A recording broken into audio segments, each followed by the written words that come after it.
Praise the lord, హల్లెలూయా. దేవునికి మహిమ కలుగును గాక. క్రీస్తునందు నా ప్రియమైన దేవుని బిడ్డలని మీ అందరికీ ఉదయకాలపు శుభములు తెలియచేస్తున్నాను. ప్రియులారు ఎలా ఉన్నారు?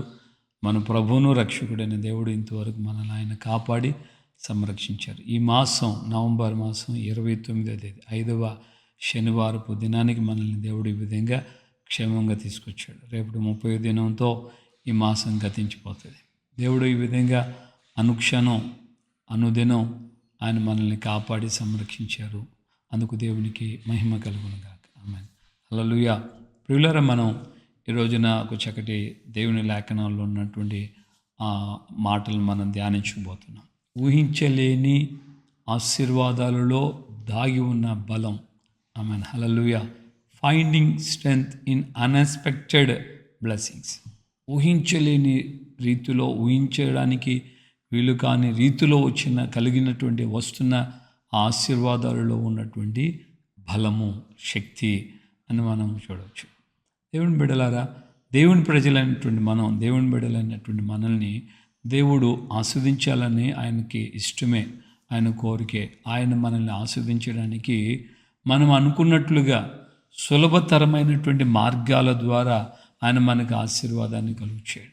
సో సింపుల్గా మనం బైబిల్లో గమనిస్తాం, కొంతమంది తల్లిదండ్రులు తమ పిల్లల్ని ఆయన ముట్టాలని వారి ఎద్దుకు తీసుకొచ్చారు. పిల్లల్ని శిష్యులేమో తోలివేస్తున్నప్పుడు ప్రభు అన్నాడు, ఇలాంటి వారిని ఆటంకపరచకండి, రానియండి నా ఎద్దుకు, ఇలాంటి వారిదే పరలోక రాజ్యం అని చెప్పి ఆ పిల్లల్ని ఎత్తుకొని కౌగిలించుకొని వారి తలల మీద చేతులుంచి వారిని ఆస్వాదించాడు.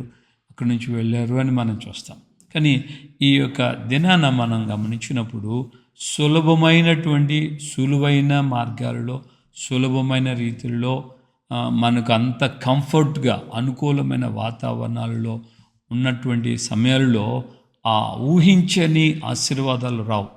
మన అన్ఎక్స్పెక్టెడ్గా ఎదుర్కొనేటువంటి ఆశీర్వాదాలు మనకు కలగవు.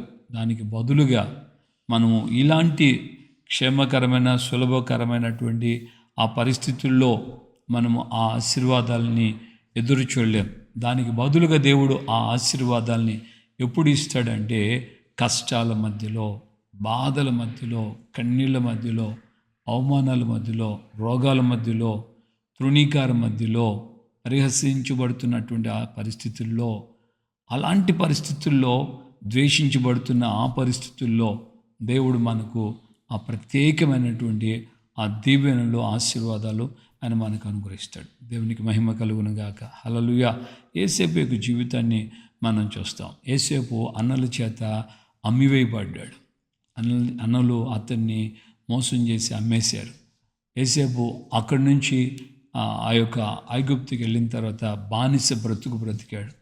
అక్కడ కూడా బానిసుడిగా ఉన్నటువంటి ఆ యేసేపును ఆ యొక్క పొతిఫరు భార్య ఆ నిందలు, అవమానాలు మోపి భయంకరమైన పరిస్థితి, ఎంత దారుణంగా అంటే చేయని నేరానికి శిక్ష అనుభవించేటట్లుగా చెరసాల్లో వేయబడ్డాడు. ఇవన్నీ కూడా యేసేపుకు కష్టకాలం, బాధలు, కృంగుబాటు. ఆయన అంటాడు, నేను అమ్మవేయబడ్డాను, ఇక్కడికి రావడానికి సైతం, ఈ జైల్లో ఇక్కడ ఉండడానికి కూడా నేను ఏ నేరము చేయలేదు. ఎంత హానెస్టీగా చెప్తున్నా జైలు మాత్రం తప్పలేదు ఆయనకి. ఆ బాధలు ఇవన్నిటినీ మనం చూస్తున్నాం. వీటన్నిటి మధ్యలో దేవుడు ఆయనకు తోడుగా ఉన్నాడు. సేమ్ వే మనం గమనిస్తే అన్ఎక్స్పెక్టెడ్గా బ్లెస్సింగ్స్ రావడానికి కారణం ఈ మార్గాలు గుండా రావటం ప్రారంభించబడింది. ఆయన జీవితం సహించాడు, భరించాడు, తిరుగుబాటు చేయలేదు, లేకుంటే వ్యతిరేకంగా మాట్లాడడం లేదు. ఆ సమయంలో ఆ కాలము పూర్ణం అవ్వగానే, ఆయన గురించిన ఆ ట్రయల్ పీరియడ్స్, ఆ శ్రమకాలం పూర్ణం అవ్వగానే దేవుడు ఆయన తీసుకొని వెళ్ళి ఫరోకే తండ్రిగా నియమించాడు. దేవునికి మహిమ కలుగును గాక. హల్లెలూయా. యేసయ్య ఫరోకు తండ్రిగాను, ఇంటివారికి ప్రభువుగాను, దేశానికి ఏలిగా యేసేపును మార్చాడు. ప్రియమైన దేవుని బిడ్డలారా, అన్ఎక్స్పెక్టెడ్ బ్లెస్సింగ్ నీకు రావాలి అని అంటే దేవునికి అప్పగించుకోక తప్పదు.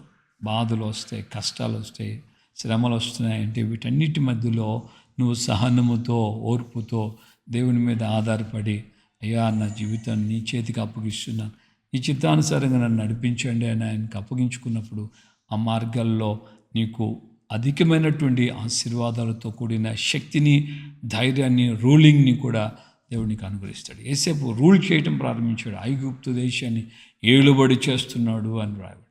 హల్లెలూయా. ప్రియమైన దేవుని బిడ్డలారా, ప్రభు సన్నిధులను ఆ విధంగా అప్పగించుకోవాలి.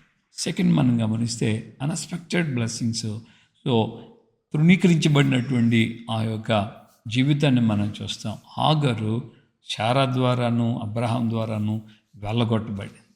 సో వెళ్ళగొట్టబడినటువంటి ఆ యొక్క పరిస్థితిలో వారు తీసుకొచ్చుకున్న నీళ్ళు అయిపోగా ఆ అరణ్యంలో, ఎడారిలో, షూరు అరణ్యంలో, ఎడారిలో వారికి నీళ్లు లేకుండా పోయింది.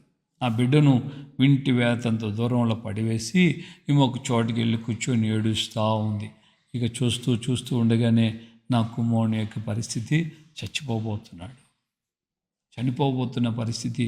ఇక ఏం చేయగలగాలి, నేనేం చేయలేను అన్నటువంటి వేదనతో ఆమె తృణీకరించబడింది కదా, త్రోసివేయబడింది కదా, ఏడుస్తుంది, కన్నీళ్లతో దుఃఖంతో ఉంది. అలాంటి పరిస్థితిలో ఆ కుమారుని యొక్క ముగింపును చూస్తూ ఉండిపోయింది, నిస్సహాయ పరిస్థితిలో.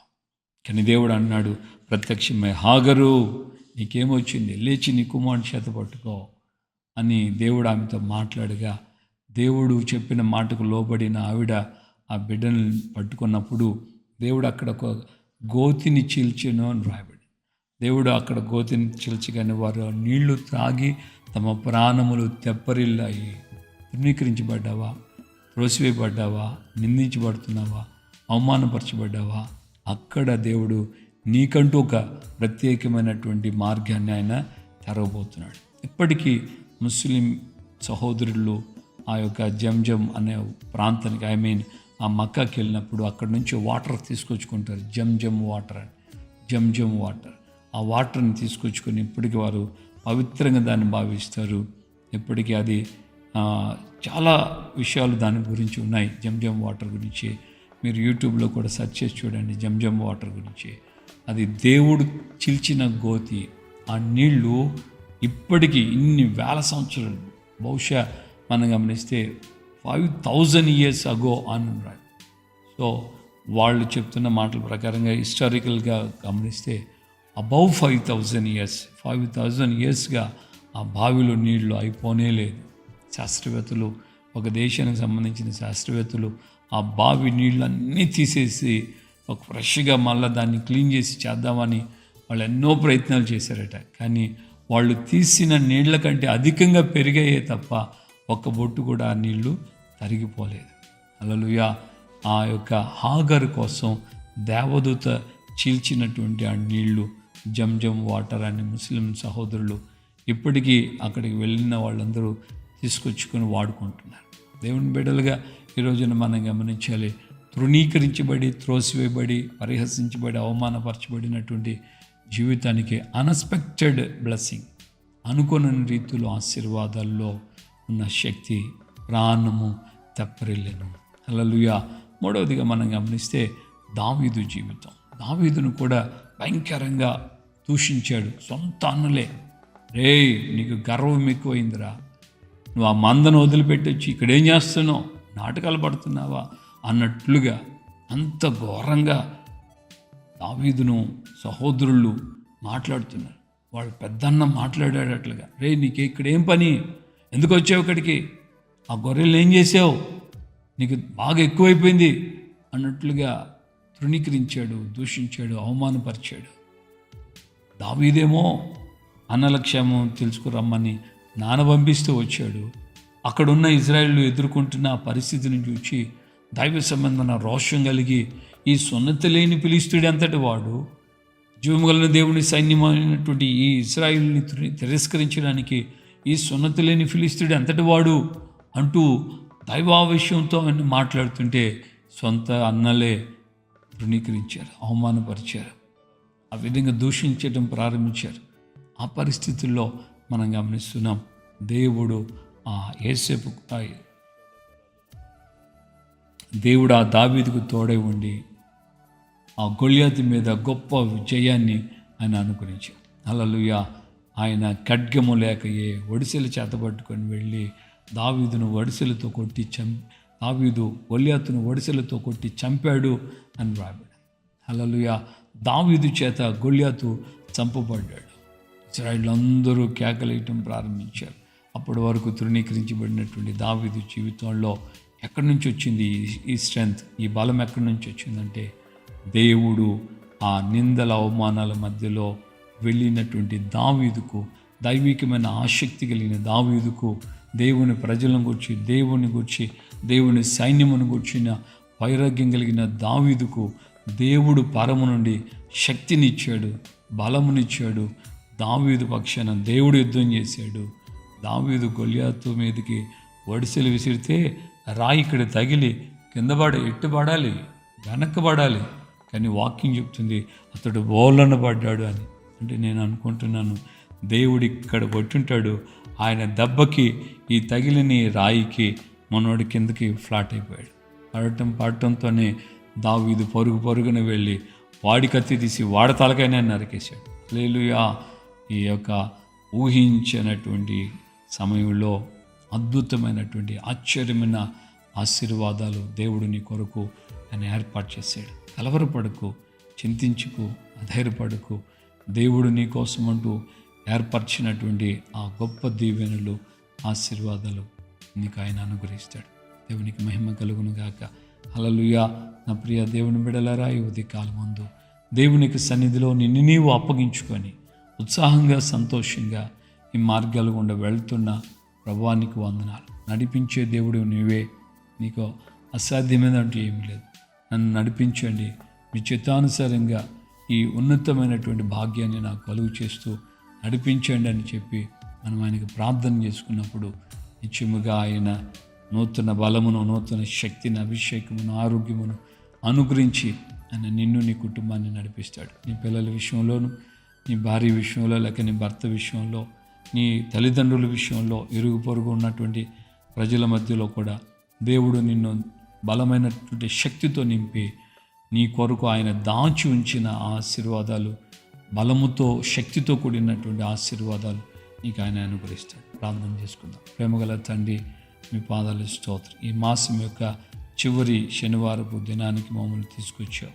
నేను 29వ తేదీ విధంగా మీ సన్నిధిలో అయ్యా మిమ్మల్ని స్తుతించి, కీర్తించి, గణపరిచే ధన్యతని ఇచ్చారు. అందుకు స్తోత్రం.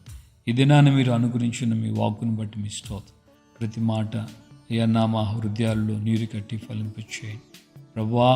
నాయన మేము ఊహించినటువంటి సమయంలో ఆశ్చర్యమైన మీ యొక్క అద్భుతాలు, ఆశీర్వాదాలు, అయ్యా శక్తితో కూడినటువంటి దీవెనలతో మేము నింపబడతామని, అయ్యా ఆ మార్గాలకి సులభమైన, క్షేమకరమైన సమాధాన పరిస్థితులు కాదు, ఎన్నో పోరాటాల మధ్యలో, ఎన్నో నిందల, అవమానాలు, కష్టాల, కన్నీళ్ళ మధ్యలో, తృణీకారం మధ్యలో మేము వాటన్నిటిని పొందగలమని, వాటి కొరకు మేము సహనముతో, ఓర్పుతో, కన్నీటి జీవితంలో మీ మీద ఆధారపడుతూ నడిపించబడినప్పుడు నిశ్చయంగా మీరు అద్భుతాలు చేసి దేవుడై ఉన్నారని మీ యొక్క లేఖనాల ద్వారా మాతో మాట్లాడి మమ్మల్ని ధైర్యపరిచారు.